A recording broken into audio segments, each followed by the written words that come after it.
Allah bekali para nabi dan para rasul dari itu dengan yang namanya mukjizat. Apa fungsinya mukjizat tadi? Apakah untuk supaya mereka dianggap hebat dan segala macam? Tidak. Fungsinya mukjizat tadi adalah untuk memperkuat dakwah mereka.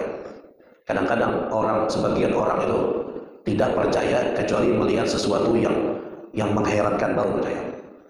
Diajak untuk menyembah Allah,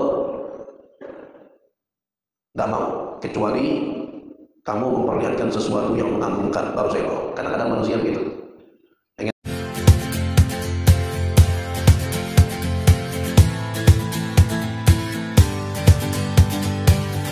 Assalamualaikum warahmatullahi wabarakatuh.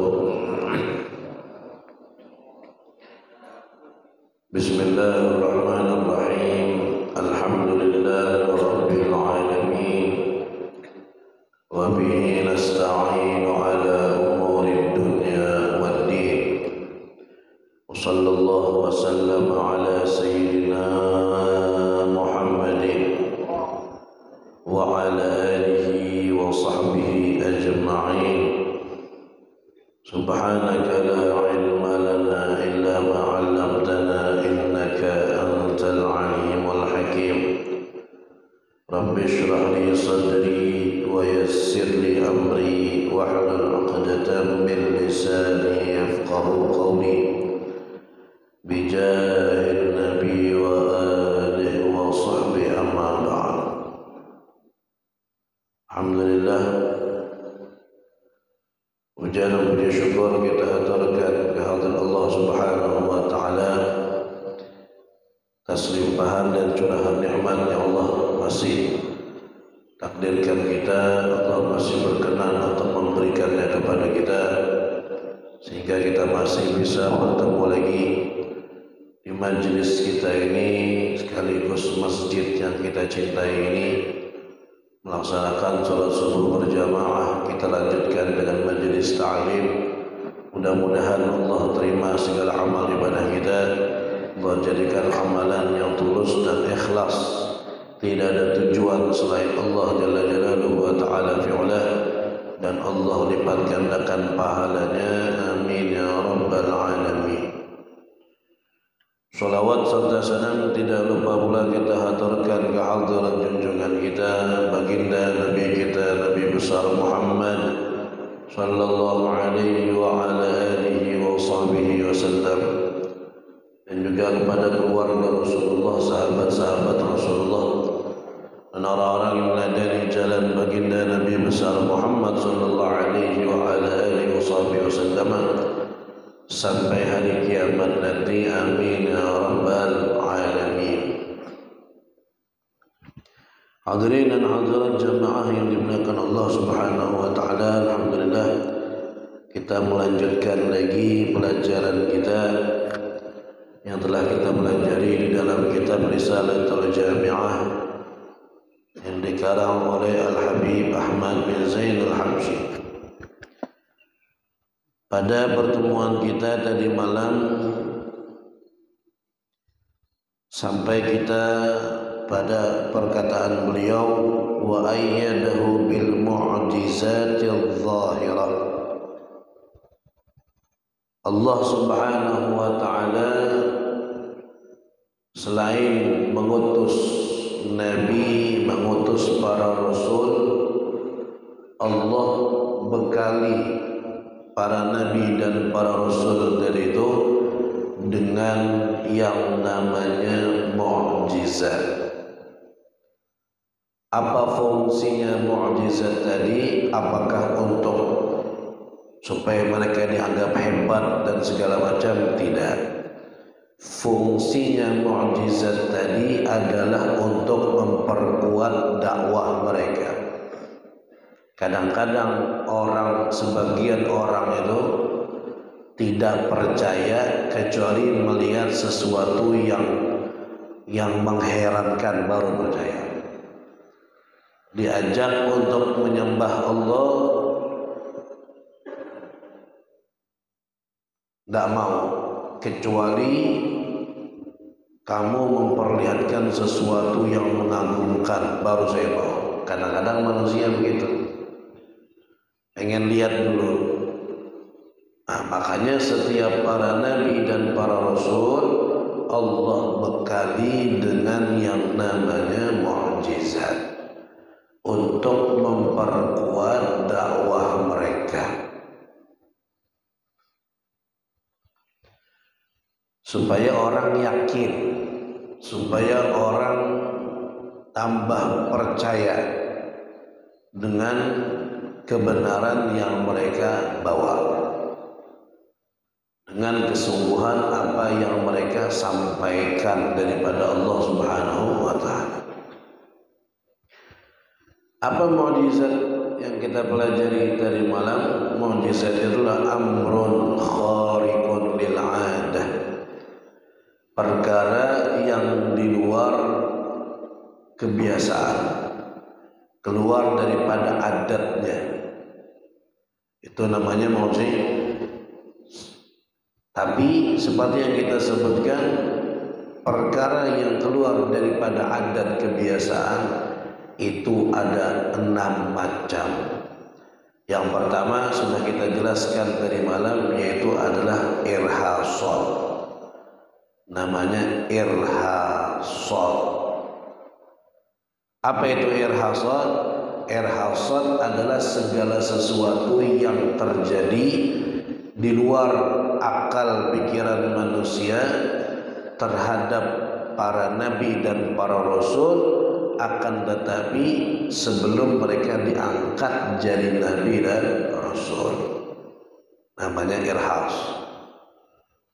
Beberapa telah kita contohkan tadi malam.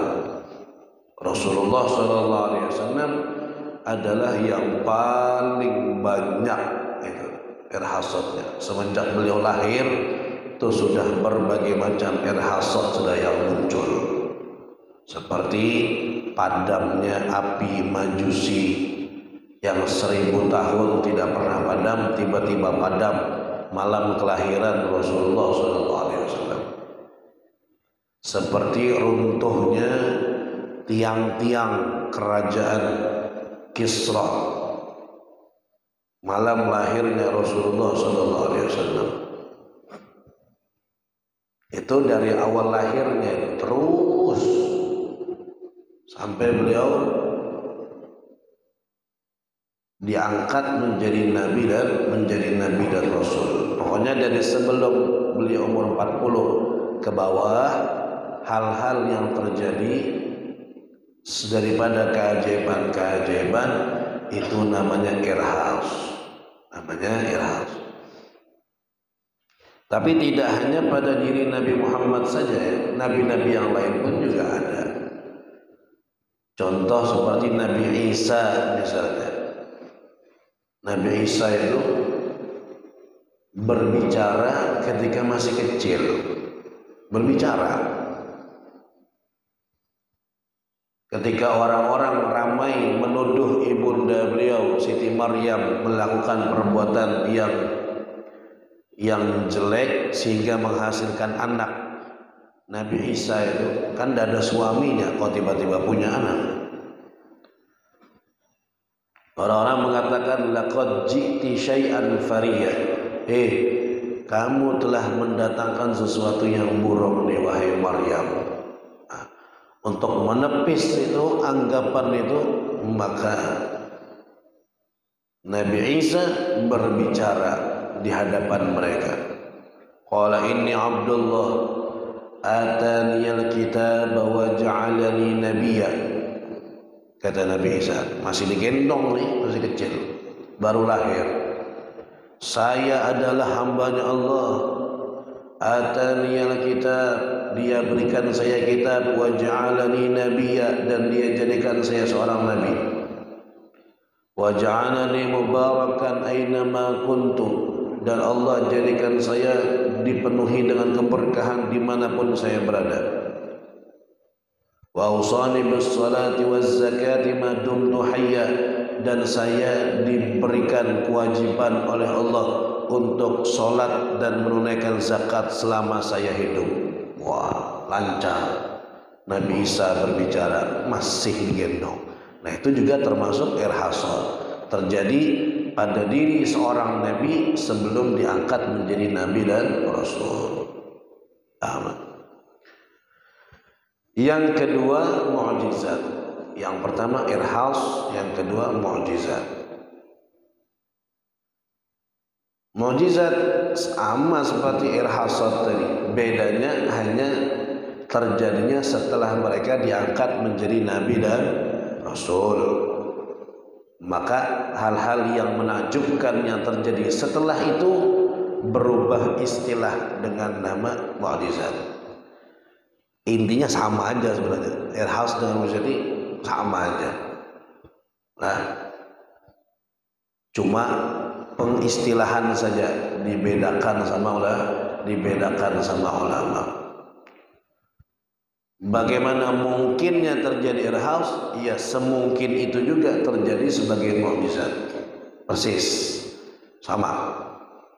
Setiap nabi diberikan mukjizat masing-masing oleh Allah Subhanahu wa taala. Itu tadi, ada yang bisa berbicara dengan binatang, ada yang bisa memerintah angin, ada yang dengan suara indahnya, ada yang dengan wajahnya, ada yang dengan kekuatannya. Nabi Musa macam-macam. Macam-macam.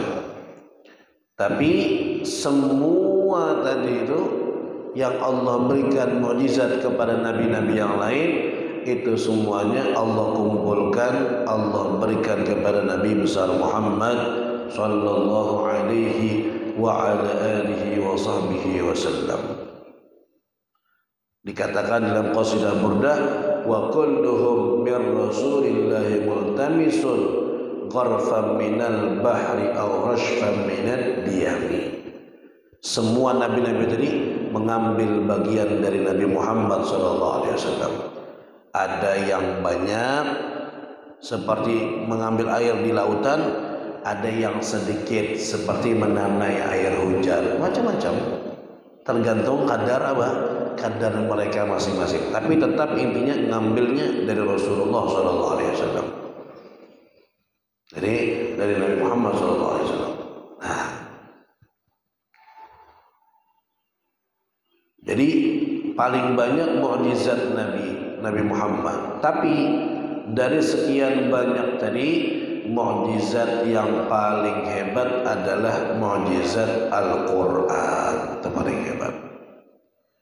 Kenapa dikatakan paling hebat? Karena Al-Quran ini satu-satunya mukjizat yang tidak berakhir, ada terus sampai menjelang kiamat. Kalau mukjizat yang lain terjadi pada satu selesai. Nabi membelah bulan, wah luar biasa ini. Bukan sesuatu yang remeh, membelah bulan terbelah. Hebat.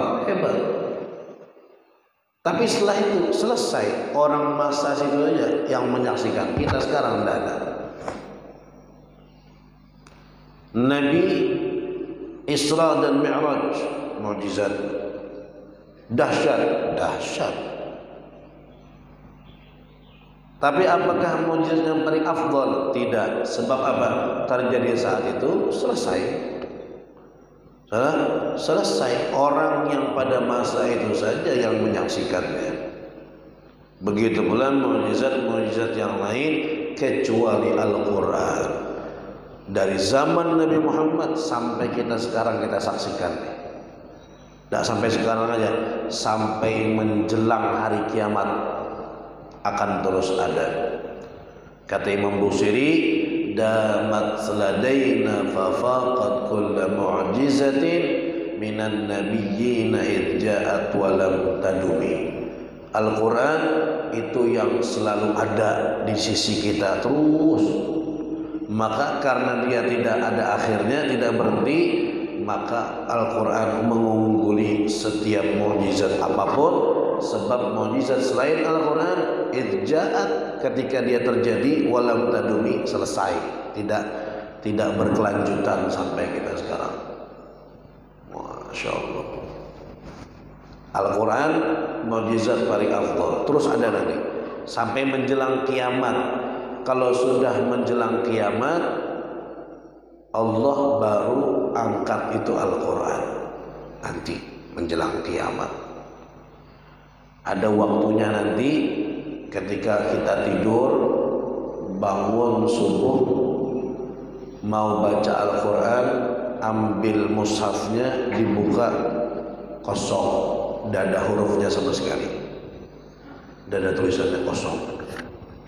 Buka, ambil mushaf yang lain, buka, tidak ada lagi, kosong. Ambil semua mushaf yang ada, kosong, tidak ada. Ada nanti saatnya seperti itu.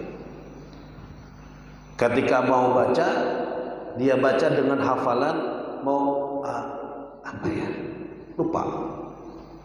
Bahkan Al-Fatihah pun lupa apa. Saya perasaan hafal banyak nih surah Al-Quran nih, tapi kok tidak bisa saya baca ya, mau baca apa? Itu mau kiamat berarti. Karena diangkat semua oleh Allah. Yang di mushaf Allah hilangkan, yang di hafalan pun Allah lupakan. Makanya sekarang mumpung masih yang di mushaf ada, yang di hafalan masih bisa, jangan tidak membaca Al-Quran. Nanti ada satu masa orang pengen sekali membaca, tidak bisa lagi. Sudah tidak bisa lagi. Nah, ini menjadi mukjizat yang paling hebat berupa Al-Quran. Mukjizat Rasulullah SAW paling banyak. Mulai yang di bumi sampai yang di langit ada mukjizat Nabi. Kalau nabi-nabi yang lain mungkin mukjizatnya di bumi saja, tidak sampai ke langit. Rasulullah SAW sampai ke langit mukjizat Nabi. 1000 lebih mukjizat bagi Rasulullah SAW. Al-Habib Ali Al-Habsyi itu menyebutkan di dalam kitab Maulid Habsyi yang kita baca, sering kita baca di mana-mana, khususnya kita di Indonesia ini. Dari Sabang sampai Merauke ada semua Maulid Habsyi.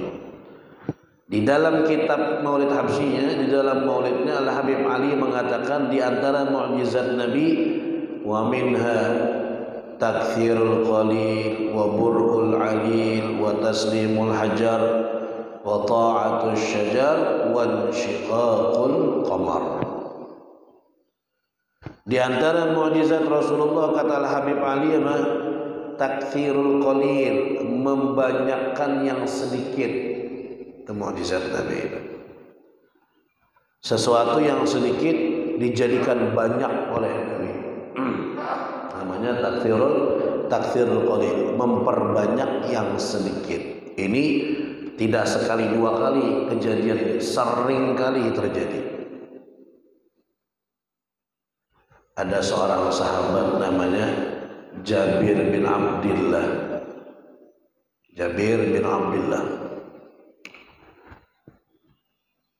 Nabi persiapan perang apa?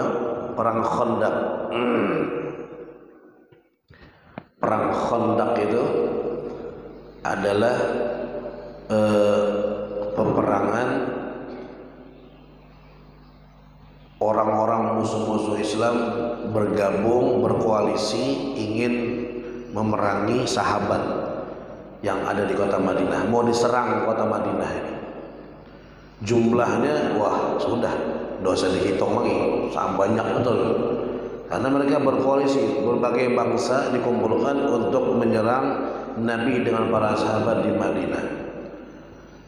Karena kalah jumlah sudah. Akhirnya Nabi mengadakan musyawarah.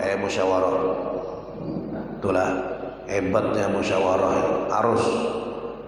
Padahal Rasulullah tinggal tanya sama Allahnya, ya Allah apa yang saya lakukan, selesai. Tapi Nabi menghargai pendapat orang. Musyawarah, kata Nabi, musyawarah. Apa pendapat kamu? Apa? Allah katakan, wasyawirhum fil amr. Ajaklah mereka bermusyawarah, wahai Muhammad. Suruh musyawarah. Padahal apa yang diketahui Nabi itu lebih hebat dari apa yang diusulkan sama mereka, kan gitu. Cuman untuk mensunnahkan musyawarah itu, Nabi ajak musyawarah. Di dalam hadis Nabi mengatakan apa? Ma khaba man istashar wa ma khasira man istakhar. Tidak akan sia-sia orang yang bermusyawarah dan tidak akan rugi orang yang beristikharah, kata Nabi. Gimana ya, kita ini mau diserang nih sama orang-orang banyak, gimana kira-kira kalau berhadapan langsung kita kalah, kata Nabi. Jumlah kita jauh kalah. Ada Salman Al-Farisi.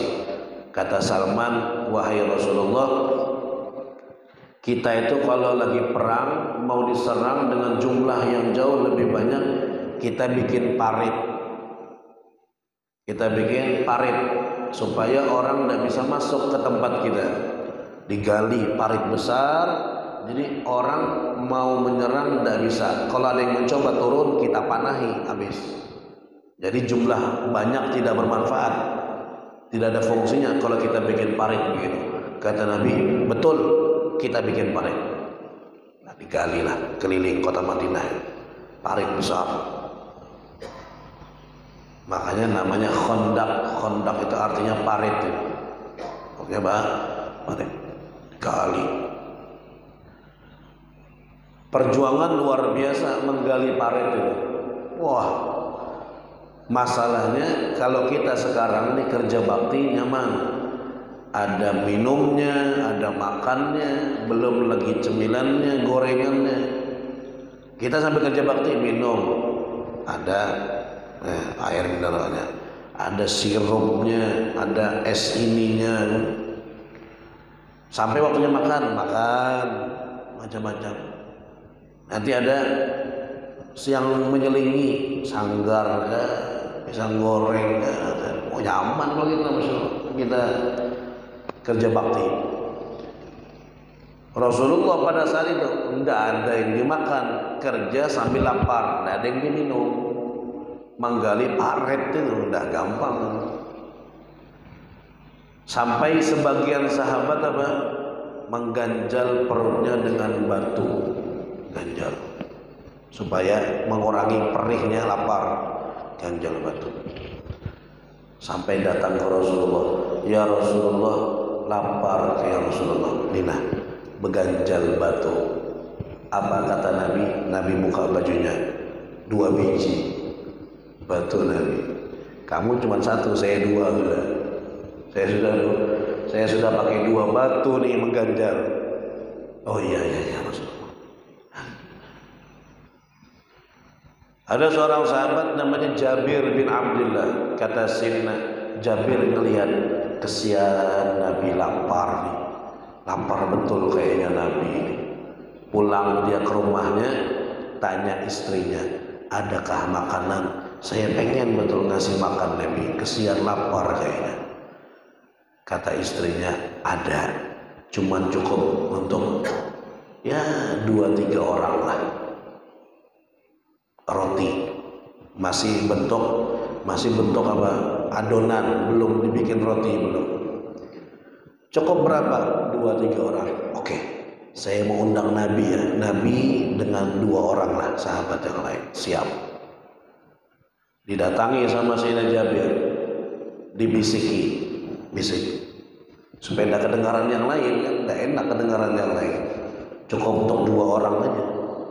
Dibisiki, ya Rasulullah, ke rumah kita makan. Hah? Apa? Makan ya Rasul, ada di rumah, ayo makan. Saya sendiri ya, kata Nabi. Ya ajaklah 2 orang ya Rasulullah. Cukup tidak ajak 2 orang? Cukup, kata Sayyidina Jabir. Bisik-bisik nih supaya tidak kedengaran sama yang lain. Cukup 2 orang. Akhirnya Nabi bangun, Nabi teriak, semuanya diundang ke rumah Jabir, kita makanan. Kok diumumkan semua ini, kata saya. Kan Kan cukup 2 orang aja ya Rasul. Aduh, bingung.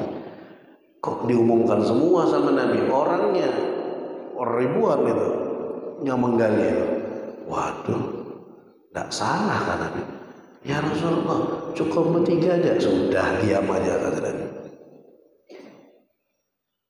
Adonannya tidak cukup. Sudah, diam aja.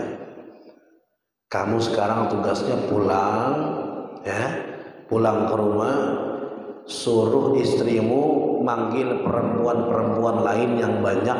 Tugasnya adalah membakar adonan supaya jadi roti.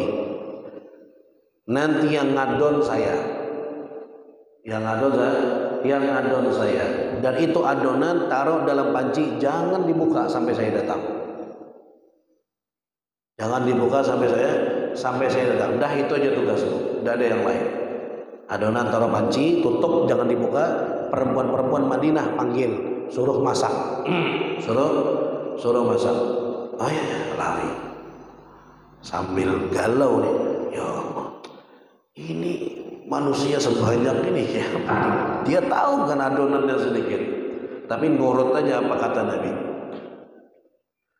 Sahabat yang lain, wah senang hati, memang lagi lapar-lapar, ramai datang ke rumah Jabir. Tak cukup rumahnya, tak cukup. Nabi datang, dilihat sama Nabi. Mana panci adonannya? Ini ya Rasulullah. Tidak dibuka kan? Tidak ya Rasulullah. Nabi duduk. Perempuan-perempuan siap-siap ya. Diadon sama Nabi. Kalau masak. Jadi roti banyak, adon lagi. Sudah masak, bagi. Nih, masak lagi, bagi. Terus udah habis-habis ini adonan. Adonannya tidak habis-habis sampai semua para sahabat pada saat itu semuanya dapat roti, semuanya makan, semuanya kenyang. Sallallahu alaihi wasallam. Dan itu adonan kata Sayyidina Jabir, ketika saya buka tidak berkurang sama sekali. Seperti yang pertama saya punya, sedikit pun tidak berkurang. Allahumma sholli ala Muhammad. Takfirul qalil, memperbanyak yang sedikit. Itu sering terjadi. Sering sekali terjadi. Sama, momen yang sama ketika sedang proyek ini menggali parit tadi, bukan hanya kelaparan para sahabat, juga kehausan. Mana haus pada saat itu perlu untuk minum, perlu juga untuk berwudu karena mau sholat, tidak ada air. Ada air cuma satu wadah gitu. Lapor, ya Rasulullah, air habis. Jangankan buat wudu, buat minum aja tidak ada ya Rasulullah. Kata Nabi, mana airnya, mana? Ada, bawa. Fatwa Nabi. Dimasukkan Nabi tangannya. Tangan beliau dimasukkan, diangkat. Setelah Nabi memasukkan tangan beliau ke wadah air tadi yang sedikit, diangkat sama Nabi, airnya langsung mengalir dari jari jemari Nabi Muhammad SAW. Keluar airnya. Ayo wudu, ayo minum. Yang mau wudu, yang mau minum silakan. Wah, ramai. Sahabat ada yang wudu, ada yang minum, mengambil air yang keluar dari jari jemari Nabi Muhammad SAW. Dan ini adalah keberuntungan mereka, karena ulama kita sepakat air yang paling afdal di alam semesta ini adalah air yang keluar dari jarinya Nabi Muhammad SAW. Itu paling afdal, nomor 1 keafdalannya. Nomor 2 baru Zam-Zam, nomor 3 baru Telaga Kautsar yang di surga, nomor 4 Sungai Nil, nomor 5 dan seterusnya. Semua sungai yang ada di dunia derajatnya sama air, cuman yang ini yang beda. Mana yang paling afdal? Apakah Zam-Zam, apakah Telaga Kautsar yang di surga? Di surga ini enggak gampang nih. Telaganya di surga. Sungai Nil sama yang lain, mana yang paling afdal? Yang paling afdal yang keluar dari jari Nabi Muhammad SAW. dan itu hanya dirasakan oleh orang-orang yang ada pada saat itu. Hebat mereka, beruntung mereka merasakan air yang istimewa. Yang asalnya sedikit jadi banyak, cukup semuanya wudu, semuanya minum. Sallallahu alaihi wasallam. Sayyidina Abu Hurairah orang hebat nih, paling banyak meriwayatkan hadis Nabi, sekitar 5.473 hadis yang diriwayatkan oleh Sayyidina Abu Hurairah, kurang lebih paling banyak. Itu tinggalnya di masjid, tidurnya di masjid. Ada ashabus suffah. Ashabus suffah itu adalah sahabat-sahabat yang tidak punya rumah, tidak punya keluarga, jadi tidurnya di masjid. Tidurnya di masjid, di pojokan masjid, ya, Masjid Nabawi. Termasuk Sayyidina Abu Hurairah tidur di masjid. Tidak ada rumah, tidak ada siapa, tidak ada keluarga, tidak bekerja mereka. Mereka hanya hadir majelis taklim dengan Nabi, sholat majelis taklim, tidak kerja. Gimana makannya? Makannya mereka itu tergantung sahabat yang lain. Nanti kadang-kadang habis sholat zuhur, misalnya makan siang, ada sahabat yang ngajak 3 orang, 3 orang ke rumah. Nanti yang lain 2 orang, 1 orang. Begitu aja makannya. Kalau tidak ada ya tidak makan. Kalau tidak ada yang ngajak, tidak makan. Sayyidina Abu Hurairah itu pernah suatu ketika lapar sekali. Sudah lama tidak makan, tidak ada yang ngajak makan. Memang sahabat ya kehidupannya tidak ada yang kaya raya seperti kita sekarang, ya, sama-sama seadanya hidup. Lapar, pokoknya tidak pernah selapar itu.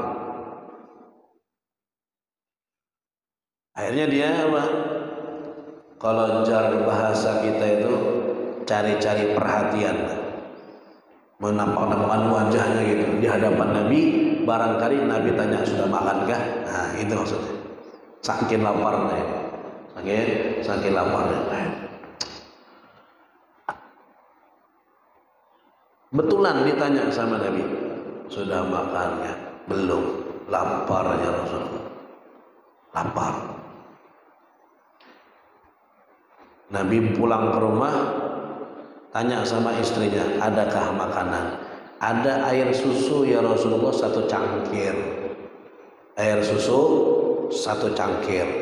Abu Hurairah dengar, alhamdulillah cukup buat saya ini. 1 cangkir ini cukup buat saya. Pengharapan dia nih, Nabi keluar ngasihkan, Abu Hurairah nih minum. Ternyata Nabi keluar, Abu Hurairah panggil ashabus suffah semuanya, suruh datang ke sini. Waduh, ya Abu Hurairah, ini lagi lapar-laparnya, susu cuma 1 gelas, berbagi lagi dengan semua ahlu suffah ini. Ya Allah, dapat berapa saya ini? Tidak kenyang ini. Tapi Nabi yang merintahkan, ya sudah panggil semua, datang puluhan itu. Susunya segelas saja. Padahal Abu Hurairah dari awal sudah berharap ini buat saya pasti dan saya kenyang nih, 1 gelas ini cukup. Malah dipanggil semua sama Nabi, disuruh panggil semua. Sudah kumpul. Abu Hurairah lihat, ini tidak cukup dari, pasti tidak cukup dari. Sudah begitu pikiran Abu Hurairah, tapi paling tidak saya yang pertama suruh minum, karena saya yang pertama dipanggil, jadi saya bisalah, setidaknya saya aman, dapat bagian, tidak kehabisan.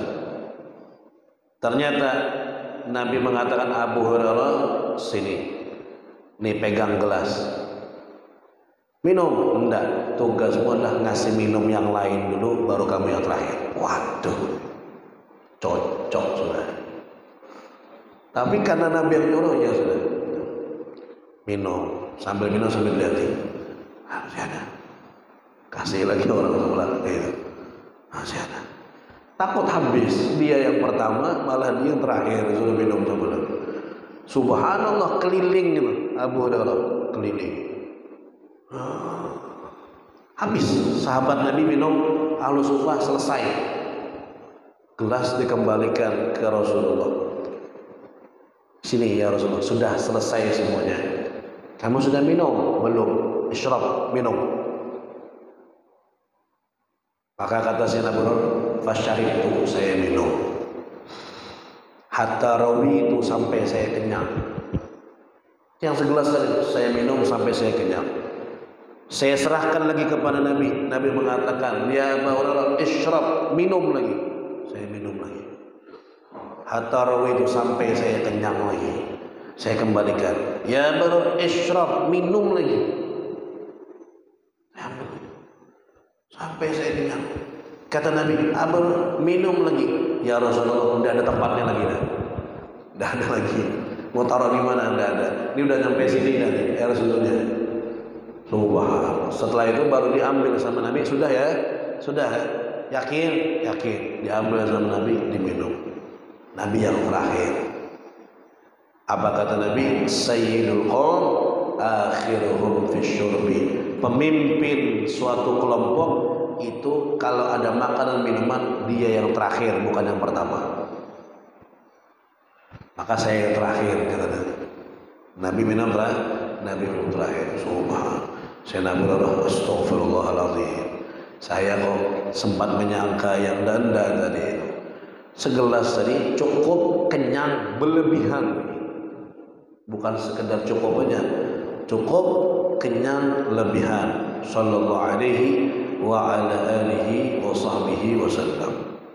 Masya Allah, luar biasa Nabi kita. Bahkan di masa terakhirnya ketika Rasulullah wafat, Nabi wafat, kata Sayyidatuna Aisyah, tidak ada yang ditinggal oleh Nabi terhadap saya kecuali beberapa barang dan satu wadah gandum. Ada wadah penyimpanannya, saya lupa namanya apa, tapi wadah penyimpanan. Dan wadah penyimpanan itu kalau seandainya penuh juga tidak banyak, paling sekilo 2 kilo aja bisa menampung. Itu kalau penuh, ini tidak penuh. Dah, itu aja yang ditinggali Nabi untuk kami ketika beliau wafat. Tapi kata Sayyidina Aisyah, setahun setelah wafat Nabi, saya masih makan dari situ, tidak habis-habis. Ambil masak, ambil masak. 1 tahun saya makan dari situ, tidak habis-habis. Sampai saya penasaran, kata Siti Aisyah, apa sih isinya? Saya buka wadah itu. Ternyata ya tidak ada berkurang sedikit pun dari takaran yang pertama saat wafat Rasulullah SAW. Tapi setelah saya buka itu habis. Seandainya tidak dibuka sama sekali sama Siti Aisyah, sampai beberapa tahun tidak habis-habis. Masya Allah.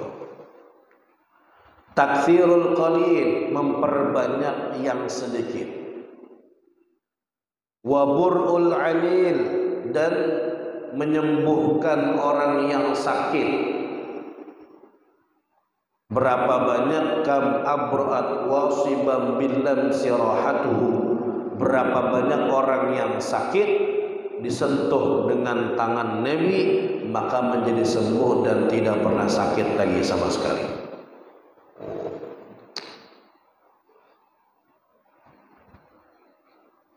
Nabi Isa kan punya mukjizat bisa menyembuhkan semua penyakit. Rasulullah sama. Bahkan mungkin lebih hebat yang ada di tangan Nabi SAW. Ada seorang sahabat namanya Qatadah. Qatadah ini pejuang perang. Pada suatu ketika lagi berperang ini kalah dia sama musuhnya. Sampai pada akhirnya musuhnya mati, tapi dia juga terluka, si Qatadah ini. Bahkan pada saat itu matanya sebelah ini keluar, congkel sama musuhnya, keluar matanya sebelah. Diambil matanya ini, diambil sama dia, dibawa ke hadapan Nabi. Ya Rasulullah, kenapa wahai Qatadah? Mata saya lepas ya Rasulullah. udah ada mata sebelah, mata di bawah. Doakan saya ya Rasulullah supaya mata ini bisa kembali lagi. Kata Nabi, "Isbir in sabarta falakal jannah." Kata Nabi, sabar aja, sabar. Kalau kamu sabar dengan keadaanmu begini, saya jamin masuk surga. Artinya dosa disembuhkan nih, saya jamin kamu masuk surga. Apa kata Qatadah? Ya Rasulullah, surga juga kembalikan juga ya Rasulullah. Pintar nih, cerdas nih sahabat nih. Minta dua-duanya. Kenapa? Saya ini mau melamar perempuan ya Rasulullah. Ini habis perang ini rencananya mau melamar. Kalau saya tidak ada mata sebelah, udah takutnya ditolak nanti ya Rasulullah. Jadi surga yang pengen janjikan itu di akhirat. Ini surga yang di dunia ini saya pengen juga ya Rasulullah. Dua-duanya.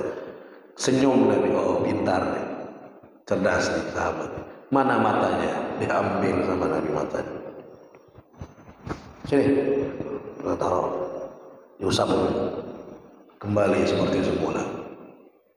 Kayak tidak ada terjadi apa-apa langsung. Masya Allah, kembali. Bahkan mata yang dikembalikan oleh Nabi itu lebih terang dari mata yang sebelahnya, lebih jelas.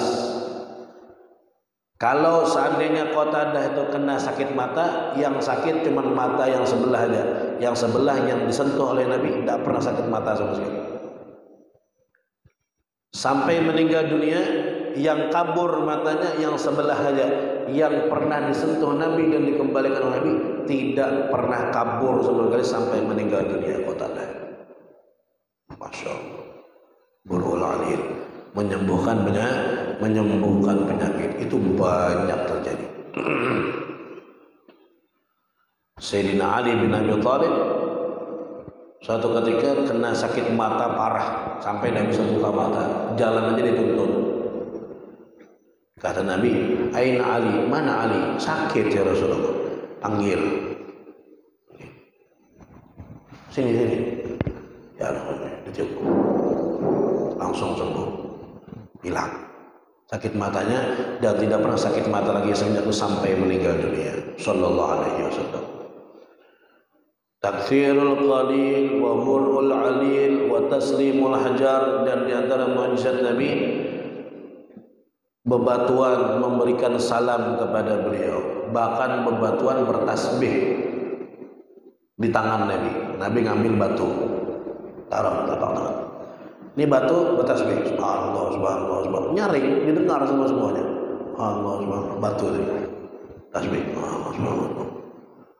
Yang lain lihat, waduh, ini mukjizat. Diserahkan kepada Abu Bakar As-Siddiq, terima. Masih bertasbih, subhanallah, subhanallah, batu-batu ini. Serahkan kepada Umar bin Khattab, subhanallah, subhanallah, masih bertasbih. Sampai diserahkan kepada Abu Hurairah baru stop. Diam, dapat tasbih lagi. Waduh, beda orang ya, kata Abu Hurairah. Di tangan Nabi masih bertasbih, di tangan Abu Bakar masih, tangan Umar masih, tangan saya berhenti bertasbih batu tadi. Subhanallah. Itu mukjizat siapa? Mukjizat Nabi Daud. Nabi Daud itu kalau berzikir, bertasbih, gunung-gunung ikut bertasbih. Gunung-gunung ikut bertasbih dengan tasbihnya Nabi Daud. Nah itu Allah beri juga kepada Rasulullah Sallallahu Alaihi Wasallam. Takthirul qalil wa burrul anil wa taslimul hajar wa ta'atus syajar, dan nurutnya pohon terhadap Rasulullah Sallallahu Alaihi Wasallam. Pohon, pernah suatu ketika Nabi ketemu dengan seseorang. Kemudian orang tadi mengatakan, "Wahai Muhammad, kamu mau tidak saya masuk Islam?" "Mau," kata Nabi. "Kalau kamu mau saya masuk Islam, tuh pohon besar itu kamu panggil. Kalau dia mau datang ke hadapanmu, saya masuk Islam."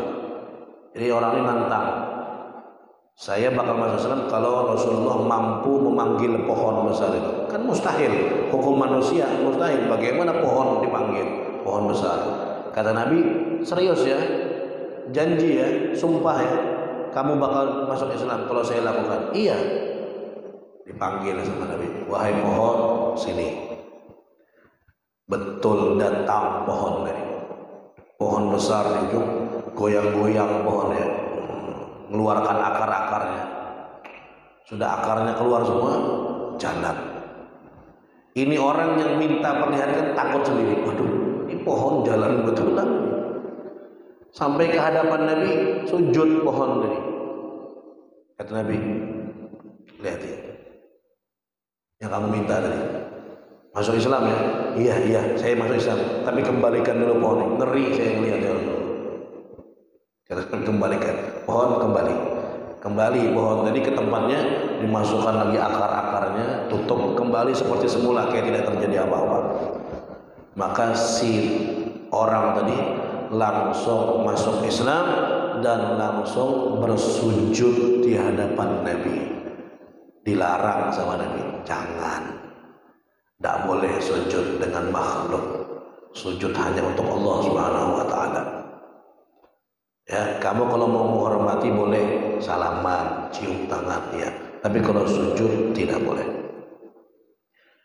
Sujud hanya untuk Allah. Kata Nabi, kalau seandainya boleh makhluk sujud terhadap makhluk, maka saya akan wajibkan seorang istri untuk sujud dengan suaminya.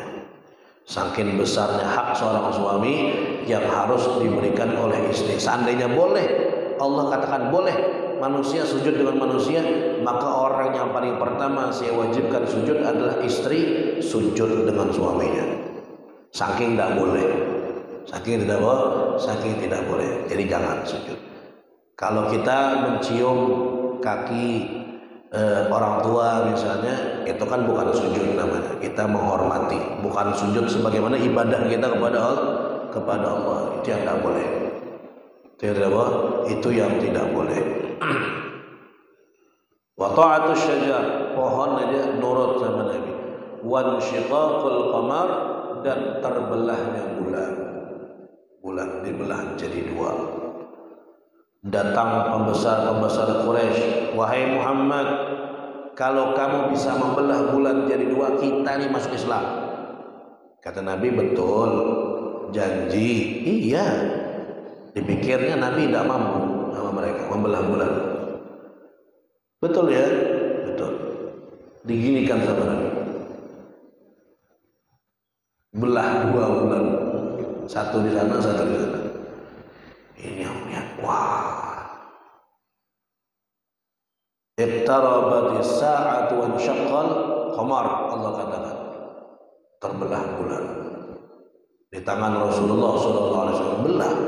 Bahkan katanya ilmuwan sekarang menemukan yang pernah sampai ke bulan, mereka menemukan ada garis tengah bulan itu seperti pernah dibelah. Memang pernah terbelah, ada garisnya, bekas terbelahnya. Subhanallah. Dan itu tidak hanya orang yang melihat, satu bumi melihatnya. Katanya pernah ditemukan di negeri Cina itu ada kayak prasasti batu tulisan. Orang bahari kalau mengabadikan satu kejadian itu tulis di batu, diukir. Ada orang menemukan batu yang umurnya ya pasti ribuan tahun. Ternyata tertulis di situ tanggal sekian, bulan terbelah dua. Berarti yang tulis itu menyaksikan, melihat bulan terbelah dua di negaranya, di daerahnya, di wilayahnya. Semua menyaksikan. Makanya mereka yang melihat, yang meminta tadi, wah, betul lah, belah dua ini. Wah, hebat sihirnya Muhammad ini. Dibilang sihir sama mereka. Ujung-ujungnya tidak mau beriman ya semua. Karena mereka katakan sihir, pak sihir nih. Muhammad telah menyihir mata kita. Artinya bulannya tetap aja, cuman mata kita yang disihir sehingga melihatnya terbelah. Padahal bulannya tidak terbelah. Kan sihir begitu. Tidak mau beriman, mereka tetap dengan Rasulullah Sallallahu Alaihi Wasallam. Jadi sangat banyak sekali mukjizat Nabi. Kalau kita ceritakan habis nih. Sampai sore kada habis mukjizat Nabi. Insyaallah mudah-mudahan panjang umur, sehatul afiat. Allah Subhanahu wa taala memberikan kita ilmu yang bermanfaat yang bisa kita amalkan di dalam kehidupan kita, dan mudah-mudahan semakin dekat lagi kita dengan Allah, semakin dekat lagi kita dengan Nabi Muhammad SAW, ditambahkan kecintaan kita kepada Allah dan kepada Rasulullah SAW, dan mudah-mudahan Allah berikan keberkahan untuk kita semuanya, keberkahan umur, keberkahan waktu, keberkahan ilmu, keberkahan amal, dan mudah-mudahan yang sedang sakit Allah berikan kesembuhan segera, yang sehat ditambahkan kesehatan oleh Allah Jalla Jalaluhu wa Ta'ala, yang punya hajat Allah kabulkan segala hajatnya dunia dan akhirat. Mudah-mudahan pian-pian yang melangkahkan kaki sampai ke tempat ini Allah balas dengan balasan yang berlipat ganda. Setiap langkah kaki jadi penghapus dosa, jadi pengangkat derajat di hadapan Allah Subhanahu wa taala. Amin ya rabbal alamin. Terakhir, kami mengumumkan tentang masalah pondok pesantren yang mungkin pian sebagian sudah tahu. Itu alhamdulillah sudah kami buka kemarin. Ada sekitar Sabtu yang lalu, seminggu lebih sudah. Alhamdulillah sudah ada santrinya, walaupun baru 5 orang. Situ kita insyaallah akan mengajarkan ilmu syariat, mengajarkan ilmu alat, untuk juga menghafal Al-Quran. Ya, target kita adalah bagaimana caranya santri-santri itu bisa membaca Al-Quran, menghafal Al-Quran, dan mereka paham makna yang mereka baca. Itu target kami di situ. Di dalam apa? Makanya pelajaran-pelajarannya adalah pelajaran-pelajaran yang akan lebih menitik beratkan kepada ilmu Al-Quran. Ilmu Al-Quran. Barangkali ada anak piankah, atau kepondakankah, atau cucukah, atau siapakah yang ingin menjadi penerus perjuangan Islam, ingin belajar ilmu agama syariat, pengen di pondok kami, silahkan, kesempatan dibuka, ya boleh langsung berhubungan dengan kami untuk memasukkan santri dari itu pembuka. Dan kami penerimaan santri ikut tahun ajaran di Ramadan. Kan ada 2 biasanya pondok pesantren itu. Ada yang tahun ajarannya ikut sekolah umum. Jadi bila orang lulusan sekolah umum bulan apa aja, maka bulan itu juga mereka penerimaan, supaya yang lulus SD langsung bisa masuk. Ada pondok pesantren yang tahun ajarannya dimulai di bulan Syawal. Pokoknya kapan aja Syawal pasti. Setelah Ramadan pembukaan. Nah, kami ikut yang Ramadan ini, kerjaan Ramadan. Jadi setelah Ramadan yang mau daftar mungkin bisa mulai dari Ramadan atau sebelumnya, nanti masuknya di Syawal. Masuknya di bulan Syawal. Nah, ini santri sudah ada nih, ada 5 orang lebih yang ada di asrama itu. Alhamdulillah semuanya senang dan semangat, orang tuanya juga semangat. Mudah-mudahan insyaallah kita semuanya bisa saling tolong menolong di dalam kebaikan, saling mendukung satu dengan yang lain untuk menyebarnya agama yang dibawa oleh Nabi Muhammad SAW. Amin ya rabbal alamin, amin ya rabbal alamin. Ala hadhihi wa kulli ma nabi sallallahu salih ila hadratin Nabi Muhammad sallallahu alaihi wasallam. Al-Fatihah.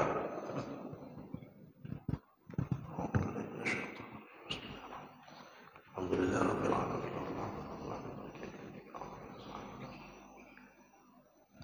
Amin. Bismillahirrahmanirrahim. Alhamdulillahirabbil alamin wassalatu wassalamu ala asyrafil anbiya'il mursalin sayyidina maulana Muhammadin wa ala alihi washabbihi ajma'in. Allahumma iftah 'alaina futuhal 'arifin baghina bid-din wa 'allimna ta'wil wa hadina ila sawa'is sabil wa ja'alna min 'ulamatil 'amri min siratikal mustaqim. Allahumma akrimna min nuril fahm wa akhrijna min dhulumatil zidna 'ilma. Rabbana atina fid dunya hasanah wa fil akhirati hasanah wa qina adzaban nar. Sallallahu ala sayyidina Muhammadin wa ala alihi wasallam. Subhana rabbika rabbil izzati 'amma yasifun, salamun alal mursalin walhamdulillahi rabbil alamin. Itu dari saya, kurang lebihnya minta maaf, salah-salah kata minta halal minta ridha, kepanjangan ampun maaf. Habis ini kita sholat isyraq dulu berjamaah, baru kita bermusafah salaman satu dengan yang lain. Hadza minni wal 'afwu minkum, tsumma assalamu alaikum warahmatullahi wabarakatuh.